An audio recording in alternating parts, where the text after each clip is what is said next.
Here we go, guys. Spark plug number 8. So you're getting a pretty good idea of how to do this now for most of these cylinders, but the number 8 spark plug is incredibly hard to get out, I'm not going to lie. It is right up against the firewall. As you can see, I've got more heat shields, I've got more hoses that are just in the way.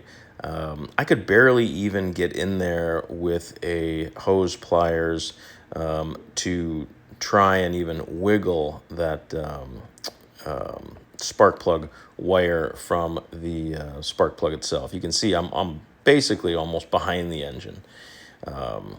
So I am in there right now with the hose clamp. You know, it's really hard to see even from on top of the engine. And what I'm doing right now is I'm just really going up and down, wiggling it back and forth, trying to get that loose. I finally gave up, and now you can see I'm under the car, and you've got a clean shot right now of the spark plug wire on spark plug number 8. So you're not going to be able to see this, but I'm basically going to reach up in there with my right hand, and I'm just going to start wiggling that spark plug. Actually, it looks like I did grab the pliers at this point. And by the way, at this point of the project, I kind of decided I was going to replace all the spark plug wires. So I am just pulling on those wires to get all the spark plugs out. So again, as I'm kind of trying to get a good angle here, but this was pretty hard. And so removing the spark plug wire, I went underneath the engine. So there you go. I finally was able to get that spark plug wire off and then weasel that out. So now I'm on top of the car, and I'm just trying to get a socket on the number 8 spark plug.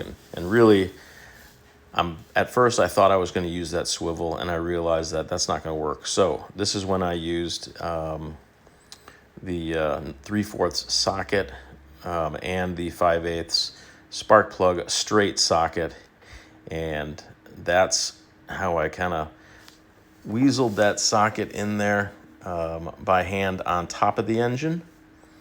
And there's very little room to work, but there's absolutely no room for an extension.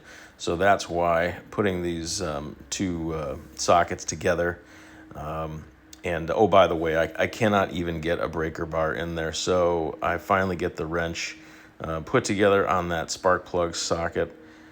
And there you go. I just cracked it free. So this is absolutely the hardest spark plug to get out. On passenger side, up against the firewall, again, this is number 8. And then once I get it loose, now I'm back under the car. You can still see the end of that straight 5/8 spark plug socket. And again, I'm just reaching up. You can kind of see my hand on the right, but there's really no good way to get this on camera. But I think you get the gist of it. You're kind of reaching up between the exhaust, and there you go. I finally got it unscrewed. Now to reinstall a fresh spark plug after checking the gap of 0.040 is to kind of do the exact reverse of that process. So I'm under the car using the straight socket, and I push it into its cylinder and then thread it on by hand until it's snug. Once I have it snug, now I'm going on top of the car. That 5/8 socket is still on the spark plug, and then I put my 3/4 inch socket and my large box wrench on that spark plug socket. And here you can see now I'm just going and tightening it.